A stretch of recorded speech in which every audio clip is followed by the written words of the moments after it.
Buenos días, queridos y apreciados hermanos. Hoy estamos en el penúltimo sermón de una serie que hemos denominado Sabiduría para comprender los tiempos, ¿ya? Y hoy estaremos precisamente hablando de esta sabiduría, meditando en la fe y las obras. No es de las obras que hemos sido libertados por la fe de Cristo, sino de la fe en las obras. Pues es una presunción tonta buscar justificación por medio de las obras. La fe redime nuestras conciencias, las rectifica y las preserva, puesto que por ella reconocemos la verdad de que la justificación no depende de nuestras obras, aunque las buenas obras no pueden ni deben faltar, del mismo modo que no podemos existir sin el alimento y bebida y todas las funciones de este cuerpo mortal, decía Martín Lutero. Y para profundizar en esto, evidentemente, tenemos que ir a las Escrituras, de donde Lutero se nutre, ¿verdad? Y los reformadores y los cristianos piensan a la luz de la palabra.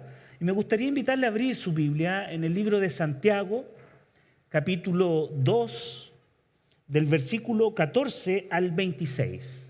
Santiago, capítulo 2, del versículo 14 al 26.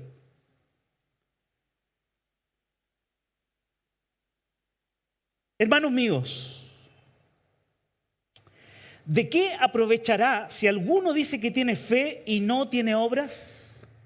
¿Podrá la fe salvarle? Y si un hermano o una hermana están desnudos y tienen necesidad del mantenimiento de cada día, y alguno de vosotros les dice, id en paz, calentaos y saciaos, pero no les dais las cosas que son necesarias para el cuerpo, ¿de qué aprovecha?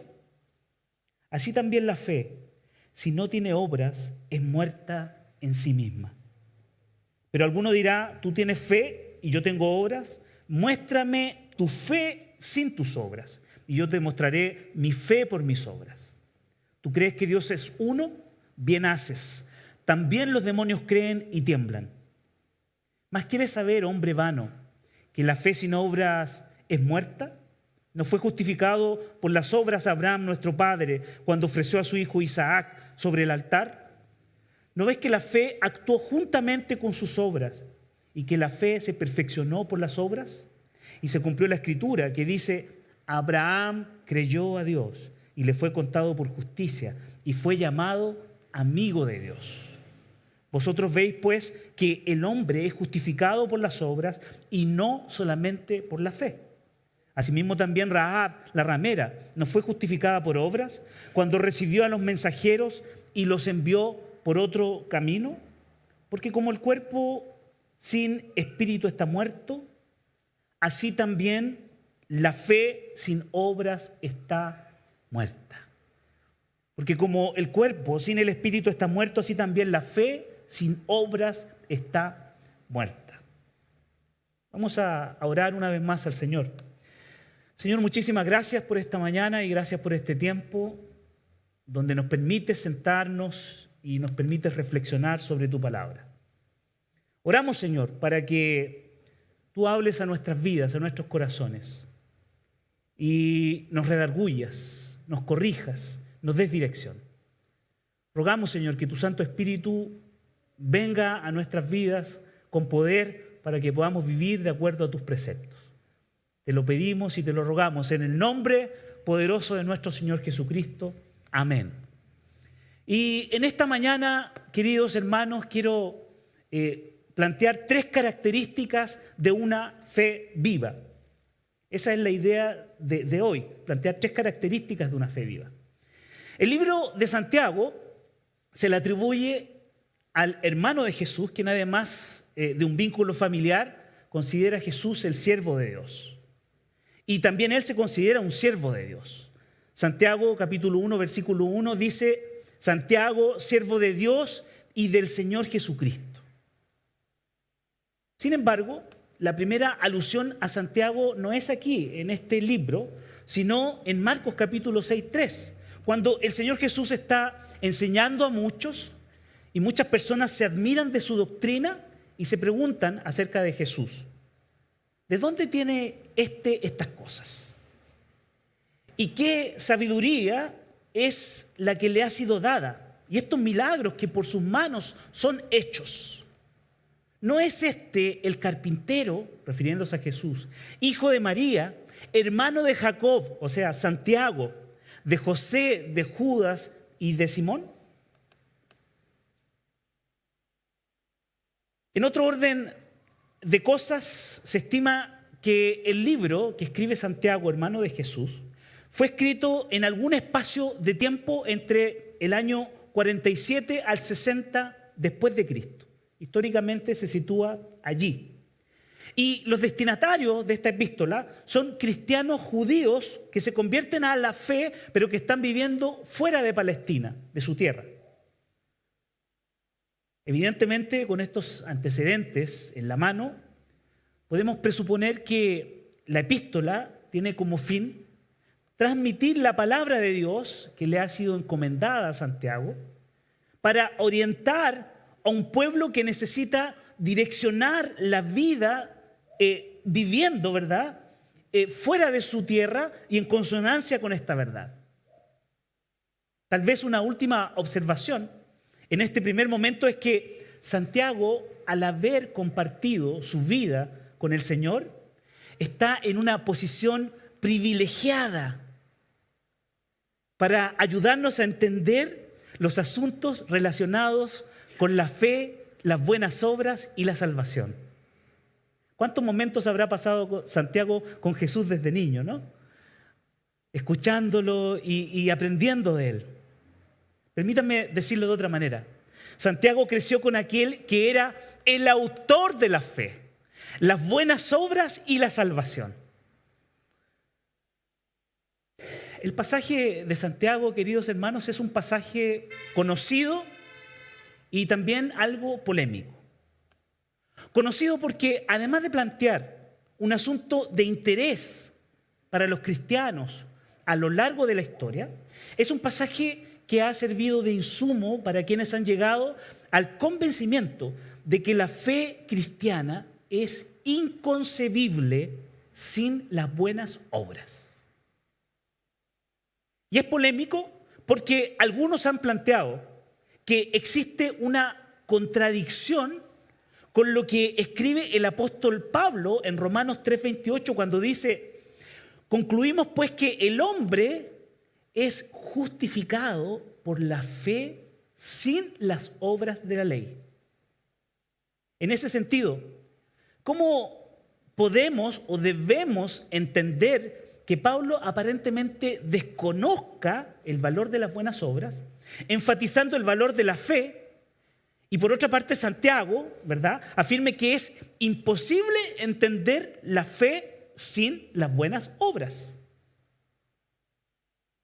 La verdad es que estas versiones no son versiones opuestas, ya que Pablo, en este trecho que acabo de mencionar, simplemente está recordando a los creyentes que son salvos por la fe en Cristo y no por algún mérito u obra humana. Y esto queda de manifiesto cuando examinamos el resto de los escritos del apóstol Pablo, en los cuales pone las obras de los creyentes como algo que se ha originado en los propósitos de Dios para que podamos caminar en esas obras.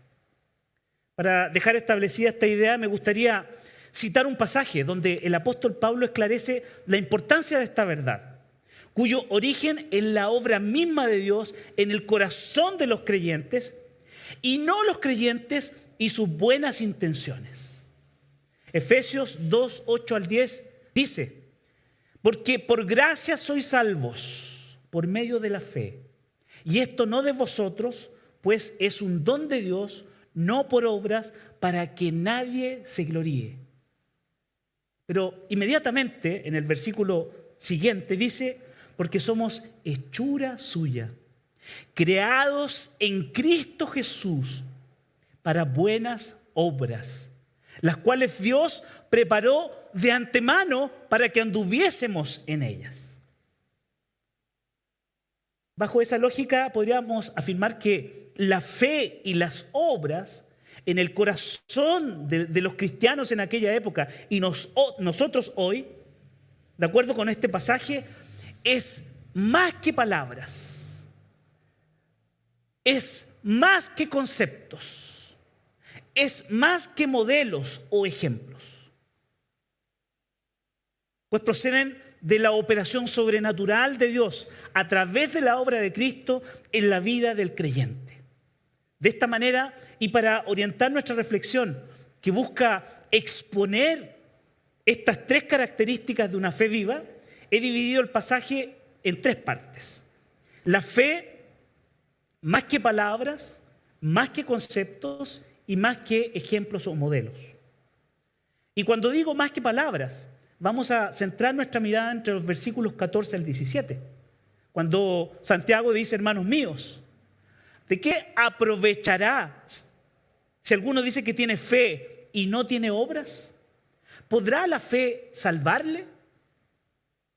Santiago comienza esta exhortación con dos preguntas directas. Si se quiere, preguntas que nos dejaron mucho espacio para cualquier tipo de respuesta de aquellos oyentes. Esto porque, a pesar de parecer dos preguntas abiertas, eran preguntas orientadas indefectiblemente a clarificar la fe, las buenas obras y la salvación y la relación entre ellas. En primer lugar, que la fe cristiana no se trataba simplemente de palabras o afirmaciones, de decir o no decir algo acerca de la fe. ¿De qué aprovechará, vea, si alguno dice que tiene fe? En realidad, la fe no podía ser definida en términos subjetivos, asociándola a un sentimiento, a algo etéreo o a algún tipo de optimismo. Porque sabemos que la fe en Cristo era una fe viva.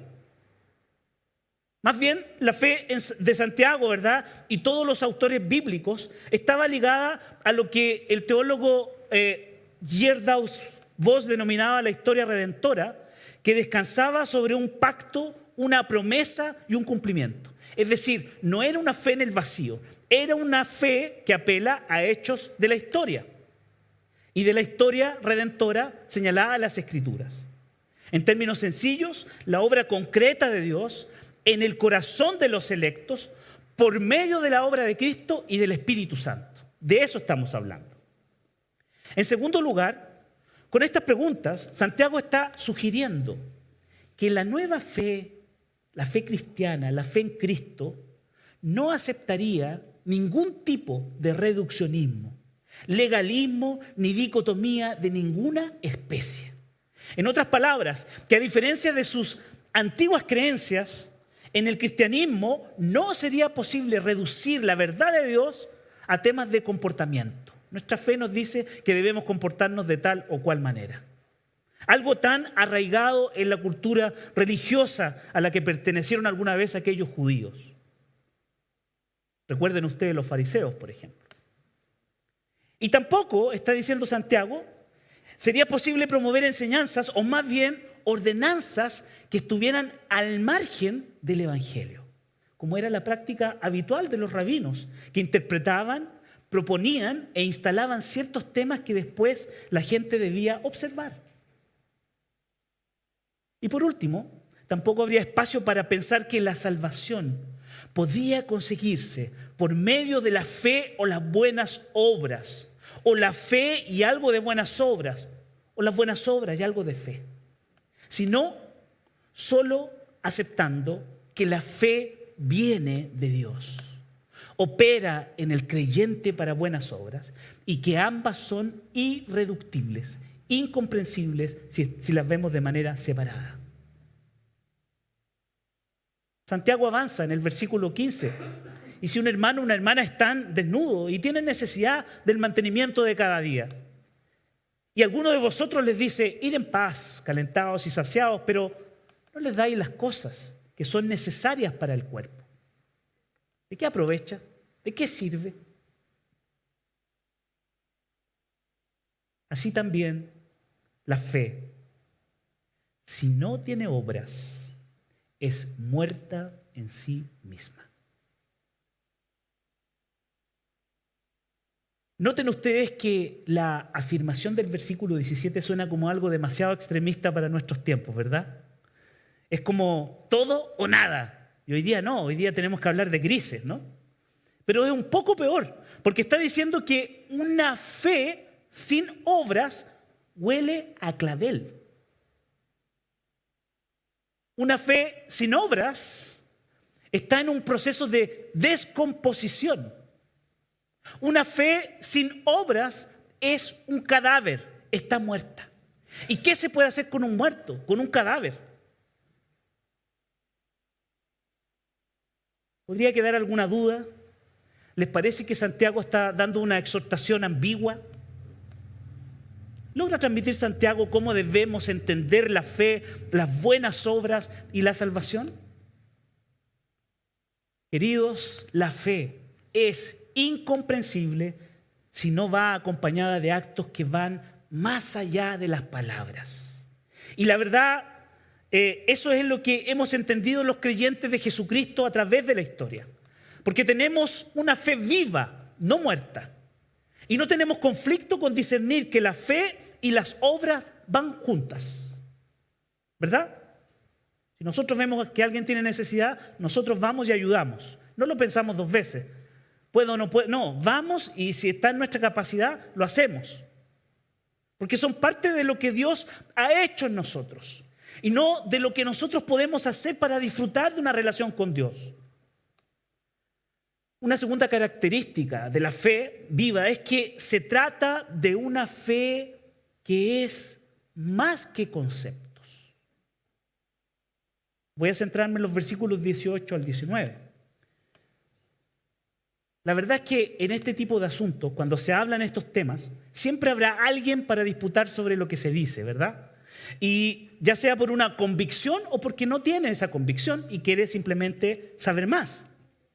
Y debemos tener presente, además, que los judíos convertidos al cristianismo que están recibiendo esta carta eran hombres que estudiaban las Escrituras, por lo tanto era un tema importante para ellos. Y Santiago parece haberlo advertido y se anticipa respondiendo a las posibles objeciones que podrían plantearle producto de sus afirmaciones. Pero alguno dirá, tú tienes fe y yo tengo obras. Muéstrame tu fe sin tus obras y yo te mostraré mi fe por mis obras. Es evidente que la persona a la cual Santiago tiene en mente o desea iluminar con la verdad de Dios es alguien que no ha logrado cuadrar fe, obra, salvación como parte de un mismo proceso. Y lo está viendo de manera separada. Porque disocia la fe de las obras. Tú tienes fe y yo tengo obras. Esta frase me recuerda una idea que anda circulando por ahí y que se ha popularizado mucho en esta época. Esa frase que dice, soy cristiano a mi manera, ¿no? Y la verdad es una idea catastrófica porque ese soy cristiano a mi manera significa un creyente que no necesita congregarse y por lo tanto no tiene ningún tipo de obligaciones con la iglesia. O eso podría significar. Hacerme miembro. ¿Para qué? Soy cristiano a mi manera podría significar también un creyente libre pensador, que en algunos casos puede someter su mente a las verdades de Dios y en otros a las verdades de la masonería. Soy cristiano a mi manera puede ser un creyente que intelectualmente, en la obra, que cree intelectualmente en la obra de Jesucristo, pero que al mismo tiempo se abre a la posibilidad de confiar en sus propios esfuerzos. Necesito a Cristo aquí, pero no lo necesito allá. Yo me la puedo. Santiago está diciendo, eso no es posible. Muéstrame tu fe sin tus obras y yo te mostraré mi fe por mis obras. O sea, puedes imaginar y creer un tipo de fe sin obras y hasta elaborar una doctrina al respecto, pero en realidad solo serás capaz de mostrar una fe incompleta, una fe que no descansa absolutamente en Dios. Porque la verdadera fe aterriza en un cristianismo práctico, fundamentado en la palabra de Dios, pero que va más allá de los conceptos. Y no estamos diciendo que razonar teológicamente, es decir, pensar la vida en relación al carácter de Dios y sus obras, no sea algo importante. Porque cuando Santiago está afirmando que la fe es imposible sin las obras, está proponiendo lo que siglos más tarde los teólogos desarrollaron y denominaron como la doctrina del pactum salutis, o pacto de la salvación. Y para tener una noción de esta doctrina, vale la pena señalar que los presupuestos de esta enseñanza descansan en la obra que nace en la eternidad entre el Padre y el Hijo. Por eso, pacto de la salvación, o pactum salutis. Y este pacto supone que existe un trabajo intencional de Dios en la elección de sus escogidos y posteriormente en el corazón de ellos y las obras que han de realizar. Es decir, que todo lo que los cristianos somos hoy y hacemos tiene que ver con esa obra eterna de Dios que ha hecho en nuestras vidas y corazones. Existen varios pasajes bíblicos con los cuales se relaciona esta doctrina, sobre todo aquellos que se tratan acerca de la predestinación, que fuimos predestinados desde antes de la creación del mundo. Pero el más relevante a mi juicio es el que leímos un poco antes y que está en Efesios 2:10, que nos recuerda que somos hechura suya, hechura de Dios, creados en Cristo Jesús para buenas obras, las cuales Dios preparó de antemano para que anduviésemos en ellas. De cualquier forma, y a pesar de la riqueza que podamos encontrar en este tipo de teología o de enseñanzas, Santiago parece advertirnos que el manejo de estos asuntos, desligados de la práctica, o mejor dicho, de la piedad y de los frutos visibles de la fe cristiana, no necesariamente significa vivir en sintonía con Dios. El versículo 19 dice, ¿tú crees que Dios es uno? Bien, bien haces. También los demonios creen y tiemblan. Qué raro, ¿verdad? Estábamos viendo algunas preguntas, respuestas y de repente encontramos este versículo ahí entre medio. Pero Santiago está diciendo en otras palabras que creas ciertas verdades, que comulgues con ciertas enseñanzas. No es evidencia de que estés experimentando la vida de fe abundante que Cristo prometió. O sea, conocer intelectualmente no necesariamente te hace cristiano. Ahora, hay también aquí una conexión con la doctrina de la iglesia visible, que enseña que no todos los que participan en la iglesia, en esta iglesia local, en esta iglesia visible, necesariamente son creyentes y por lo tanto salvos. Y esto, queridos, es tan importante que me gustaría detenerme un minuto.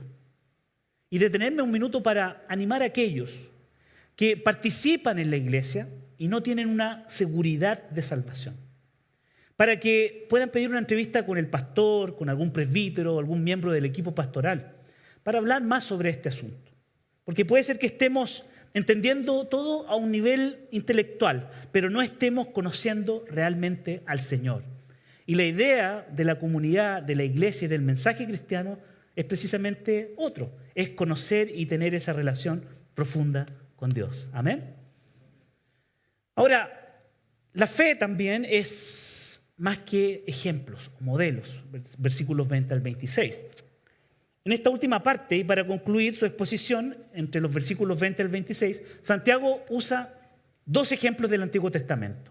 Uno de ellos apuntando a Abraham y otro a Rahab. ¿Más quiere saber, hombre vano, que la fe sin obra es muerta? Continúa, tratando de poner su argumento. Y abre otra pregunta. ¿No fue justificado por las obras Abraham, nuestro padre, cuando ofreció a su hijo Isaac sobre el altar? ¿No ves que la fe actuó juntamente con sus obras y que la fe se perfeccionó por las obras? Y se cumplió la escritura que dice, Abraham creyó a Dios y le fue contado por justicia y fue llamado amigo de Dios. Vosotros veis pues que el hombre es justificado por las obras y no solamente por la fe. Asimismo también Rahab, la ramera, no fue justificada por obras cuando recibió a los mensajeros y los envió por otro camino. Porque como el cuerpo sin el espíritu está muerto, así también la fe sin obras está muerta. La verdad, antes de intentar comprender la enseñanza que quiso extraer y transmitir Santiago en ambas historias, o con ambas historias, mejor dicho, es imposible no detenerse a observar y preguntarse, ¿por qué escogió Santiago a Abraham, una eminencia para los hebreos, y a Rahab, una prostituta? Curioso, ¿no? ¿Qué tiene que ver un prócer con una mujer de la calle? ¿Qué podríamos sacar de historias tan disímiles, tan distintas? Hay varias ideas al respecto. Sin embargo, Josué capítulo 2, donde se narra parte de la historia de Rahab, no se menciona explícitamente el tema de la fe, como sí se hace en Génesis capítulo 15, que registra la historia de Abraham, de quien se dice, creyó a Jehová y le fue contado por justicia. De todas formas, el testimonio de Rahab apunta a que conocía las historias y actos poderosos de Dios en favor del pueblo de Israel, lo que la llevó a confiar en Dios. O sea, lo que la trajo fue la obra de Dios con el pueblo de Israel, a Rahab. Y por otra parte también es plausible que el hermano del Señor quisiera simplemente, Santiago quisiera simplemente ilustrar la maravillosa generosidad de Dios en la salvación de aquellos que estaban fuera de los círculos del pueblo hebreo. Lo que me parece un acercamiento bastante sensato, si consideramos que en ambos casos la perfección no era un hecho, ninguno de los dos era perfecto. Porque todos podemos leer o hacer una lista sobre los pecados de Abraham, aunque se diga que era el padre de la fe, era un ser humano como cualquiera de nosotros. Y por qué no también una lista de los pecados de Rahab la ramera. De este modo, ambos son puestos ahí para mostrar que ninguno podía confiar en Dios si no fuera por su gracia y por su amor, como dice el cántico. En consecuencia, la fe ni siquiera se trata de estos ejemplos o de estos modelos, porque el único a quien debemos atribuirle la obra sobre la cual se desarrollan las demás obras o las obras de los creyentes es solo a Dios. Es un acto monergístico, no es un acto en el que nosotros podamos participar. Es una operación de Dios en el corazón de los creyentes, en el alma de los creyentes. Él es el único capaz de resucitarnos de entre los muertos y hacer que vuelva al cuerpo el espíritu y haga de nuestras obras, obras vivas, agradables, de buen olor. La confesión de fe de Westminster, en el capítulo 19, punto 2, señala que estas buenas obras, hechas en obediencia a los mandamientos de Dios, son frutos y evidencias de una fe viva y verdadera.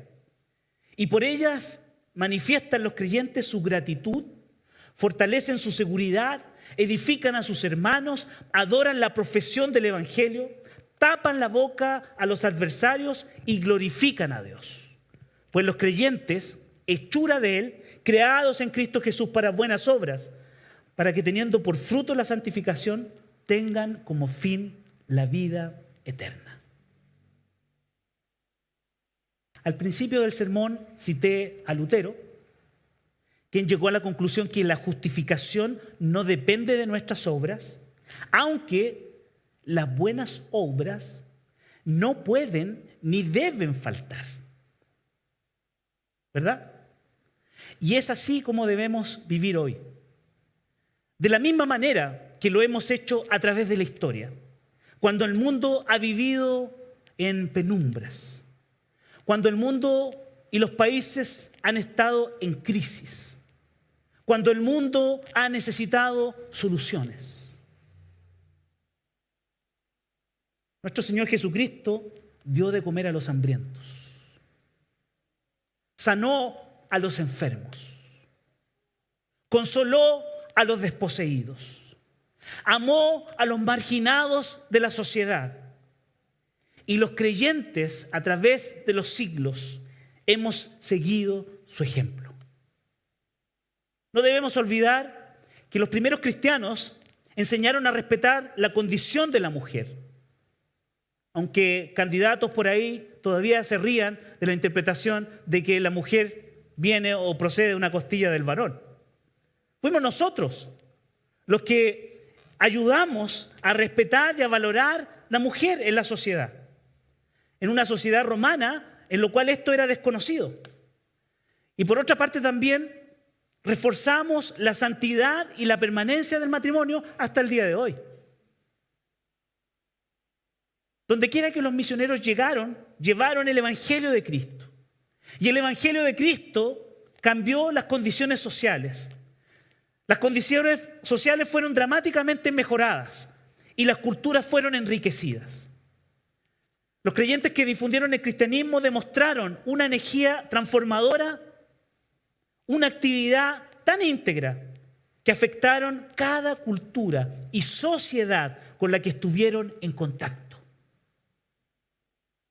Los misioneros, en la época de Guillermo Carey, establecieron modelos de higiene, promovieron la industria, elevaron la condición de la mujer, reprimieron costumbres antisociales, abolieron el canibalismo, los sacrificios humanos y la crueldad, aliviaron el problema del hambre, detuvieron las guerras tribales, entre otras cosas.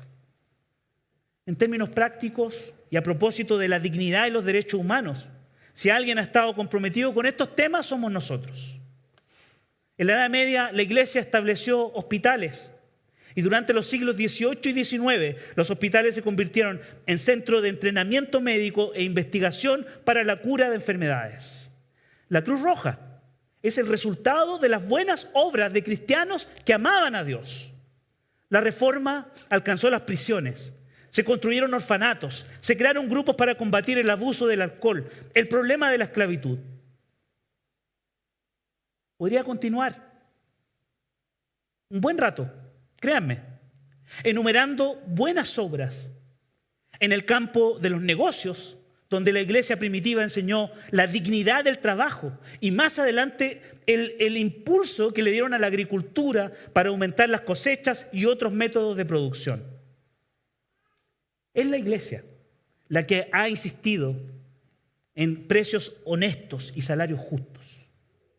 Y así podríamos seguir con las ciencias, las artes, la cultura, la ley, el gobierno, la educación. Fuimos los fundadores de las universidades en el siglo XII. Las principales universidades del mundo: Yale, Stanford, Harvard, Princeton. En fin, ha sido el Evangelio en el corazón de los creyentes que ha producido que esta realidad en la cual estamos viviendo, que este mundo en el cual estamos viviendo sea mejor. A través de la obra y del trabajo de Dios, de su Hijo Jesucristo y su Espíritu Santo. Para finalizar, me gustaría dejar dos aplicaciones importantes, una relacionada con la fe y otra relacionada con las obras. En primer lugar, la que tiene relación con nuestra fe. Prediquemos el Evangelio. Si nos preguntamos cómo salimos de la crisis, es el Evangelio. No es otra cosa, no hay más, no hay otro camino, no hay otra alternativa, no hay un plan B. Prediquemos el Evangelio. Como enseñaba Agustín, la confesión de las obras malas es el principio de las obras buenas. Como iglesia debemos tener claro que no existe mayor obra o privilegio que compartir el Evangelio. Porque solo de esta manera el mundo es restaurado. Y no solo debemos de predicar con palabras, sino también, como hemos dicho, con hechos. Queridos hermanos, es hora de comenzar a poner en práctica el sermón. Vamos a compartir el Evangelio. Vamos a tomar la iniciativa. Vamos a diseminar las verdades de Dios con nuestra familia, con nuestros amigos, con nuestros compañeros de trabajo. En segundo lugar, relacionado con las obras, el ocio no tiene ningún lugar en la fe. George Whitefield, refiriéndose a este tema, exclamaba: una verdadera fe en Jesucristo no nos permitirá estar ociosos. No, la verdadera fe es un principio activo, vivo, sin reposo, llena el corazón para que éste no pueda sentirse tranquilo, a menos que esté haciendo algo por Jesucristo, en respuesta al amor, en respuesta al perdón y en respuesta a su gracia. Amén. Quiero invitarle, hermanos, a que nos pongamos de pie para que podamos orar y terminar este tiempo. El Señor bendiga su palabra. Señor Jesús, muchísimas gracias por tu palabra en este día. Gracias porque tú nos enseñas, porque tú nos exhortas. Oramos para que esta enseñanza sobre la fe, las obras y la salvación queden arraigadas en nuestro corazón profundamente para bendecir y glorificar tu nombre. Te agradecemos, Señor, por este pan, en el nombre de Jesús. Amén.